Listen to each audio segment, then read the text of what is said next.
కాళేశ్వరం నీళ్ళ ఏం నీళ్ళే ఇవి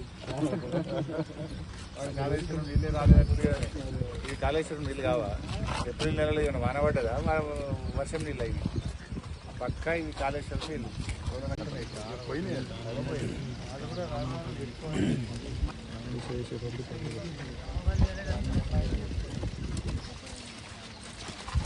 మంచి ఫోటో అవుతుంది బయట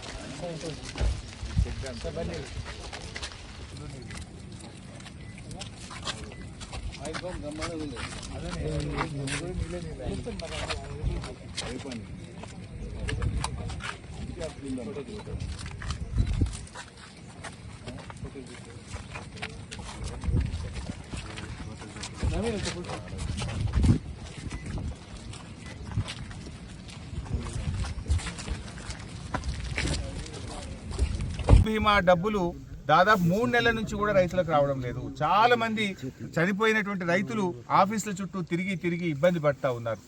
ఈ ప్రీమియం ప్రభుత్వం కట్టలేదా? రైతు బీమా నిలిపివేసిందా? ఎందుకు ఈ పథకాన్ని మీరు పట్టించుకోవడం లేదు? ఇది మా బీఆర్ఎస్ ప్రభుత్వానికి పేరు వస్తుందని మీరు ఆపుతున్నారా?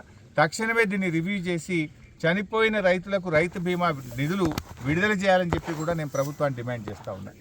ఇంకోటి, కేసీఆర్ గారు ఉండగా అనేక విత్తనాలు సబ్సిడీతో ఇచ్చేవాళ్ళు. మేము గతంలో కందులు కానీ, పెసర్లు కానీ, వరి కానీ, పల్లి కానీ ఇలా అనేక పంటలను విత్తనాలు సబ్సిడీ మీద ఇచ్చేవాళ్ళం. ఇప్పుడు మళ్ళీ వానకాలం వస్తూ ఉంది. వానకాలానికి సంబంధించి పచ్చి రొట్టె విత్తనాలు సబ్సిడీ మీద అందుబాటులో పెట్టండి. అదేవిధంగా వానకాలం వేసే పంటలకు కూడా సబ్సిడీ మీద విత్తనాలు ఇవ్వాలని చెప్పి నేను ప్రభుత్వాన్ని డిమాండ్ చేస్తున్నా. ముఖ్యంగా ఈ వడగళ్ల వాన వల్ల నష్టపోయిన రైతులకు ఉచితంగా విత్తనాలు కూడా అందించాలని చెప్పి నేను ప్రభుత్వాన్ని డిమాండ్ చేస్తున్నా.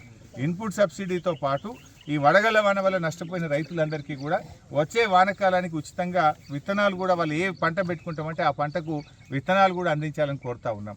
ఈ ప్రభుత్వం ముందు చూపు లేక పచ్చి రొట్టె విత్తనాలు కూడా పోయినసారి టైం మీద అందలే.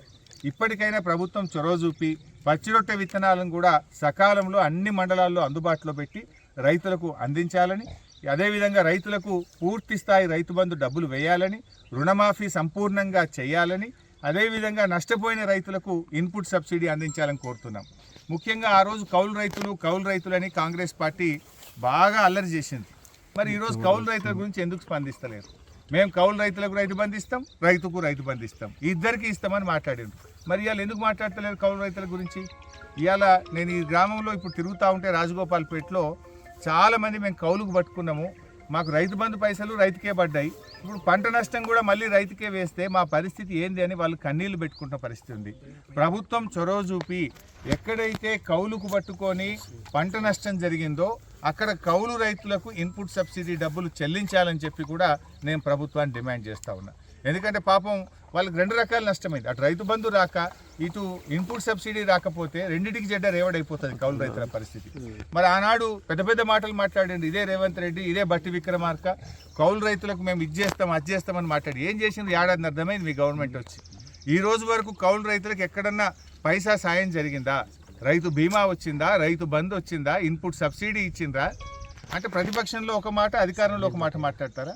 తక్షణమే కౌలు రైతులను ఆదుకోవాలని, వడగళ్ల వాన వల్ల నష్టపోయిన కౌలు రైతులందరికీ కూడా ఇన్పుట్ సబ్సిడీ నేరుగా వారికి అందించి కౌలు రైతుల్ని కాపాడాలని, ఆదుకోవాలని చెప్పి కూడా నేను ప్రభుత్వాన్ని డిమాండ్ చేస్తాను.